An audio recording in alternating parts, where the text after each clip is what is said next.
Wallis test, the Kruskal-Wallis test. So it's a one-way ANOVA between different groups, at least two, but usually three or more, because otherwise you could use a non-parametric t-test, like the toxin or some other one. So in this particular one, the Kruskal-Wallis is for a one-way ANOVA, non-parametric one-way ANOVA, and this is because one of your groups has violated, or the DV has violated the assumption that the data should be approximately normally distributed, or we have ordinal data, okay, or we have ordinal data. Now we can do the Kruskal-Wallis on even data that we think may not be violating this assumption, although this data set that I have here indicates that we kind of do. I've used the data set a bunch to just do the factorial ANOVA, but in this case, what we're going to do is use mood gain as our dependent variable and drug as our grouping variable. Placebo, anxiety-free, or joyzepam. So placebo, a anti-anxiolytic, or a antidepressant called joyzepam. Anxiety-free is anxiety-free, joyzepam is just a play on how many antidepressants have zepam at the end of the name. So again, this is a test that you would only use if you violate your assumptions, okay? Violating your assumptions. So how do we do this in Jamovi? Really, really simple. It's a module in and of itself. In the basic version of Jamovi, you don't need to install any of the additional modules, except to get this data set, that's the LSJ-data set, through the modules thing. And many of the videos, if this is the first video that you've watched, then you might want to take a look at some previous videos and I go through how to get that module and these data sets on your computer. But if you open up Clinical Trial, not Clinical Trial 2, Clinical Trial, okay, they're two separate data sets. We're going to jump in there. So how do you do this? You go into ANOVA, because that's where it is. And so, it's one-way ANOVA, I'm going to go in there. No. You want to go to the bottom part here and non-parametric. This is the Kruskal-Wallis test here, one-way ANOVA. We are not going to be doing the Friedman repeated measures ANOVA test. We're just going to do independent groups here in this series.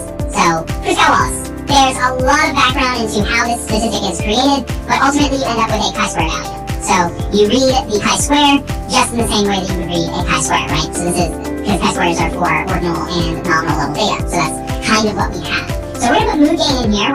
We're assuming that mood gain is not normally distributed, and so we have an issue in our groups. And it's intriguing because we go to data, you can see that we only have 18 people, and so 18 people does not make a good case scenario for the central limit theorem. So I mean that's 6 people per drug group. Okay, so just be aware of that. Click on here, and you can see that we only have a dependent variable, grouping variable, and then effect size, and then DSCF pairwise comparison. So we're going to get both of those. We're going to move drug into the grouping variable, okay? And you can see that even without the effect size and DSCF pairwise comparisons, we do have a significant relationship among the 3 drug groups. So our chi-square value is 12.1 with a degrees of freedom of 2, and since chi-square is a known distribution, we plug in 2, okay, and 12.1, and we get an exact p-value of 0.002. There's a significant difference in mood gain between one of these 3 drug groups, placebo, anxiety-free versus joyzepam, okay? So let's grab our effect size, which is epsilon squared. Not to be confused with any of the other effect sizes that you're aware of. Epsilon squared, I believe, but I could be wrong about this. Epsilon squared is, and it's lowercase epsilon, as you can see, it looks like error term. Epsilon squared is very similar to eta squared. Similar to it. I don't know if it's the exact same interpretation, but I believe it is similar in that way. It's just not eta squared because we are dealing in non-parametric statistics right now. Because our test statistic is actually chi-squared and not f. And then let's get us our DSCF pairwise comparison. So this is going to give us a little toxin ranked pairing. Okay. So anxiety-free to joyzepam has a W of 4. That's a significant difference there. And it's a positive 4, which means anxiety-free, I believe, has a greater. No, I think it's the other way around. Joyzepam is higher mood gain.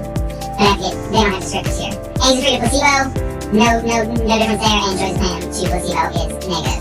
So yeah, joyzepam is the one that leads to the highest mood gain. Although, as this recording, there was a big old meta-analysis that came out that suggested the SSRI imbalance/deficiency of serotonin. Well, not a well-founded conclusion. There was certainly not a lot of evidence to support that general theory of serotonin in your brain as a mechanism for depression. That is, imbalance and/or deficiency leads to depression, which is what SSRIs and SNRIs are attempting to mitigate. So, yikes on the joyzepam there. So, talk to your doctor. You know, if you don't want to take drugs, then there are other ways that you can manage depression and anxiety. Yeah, I'll just say that because, you know, it takes all kinds, and there are so many kinds of treatment.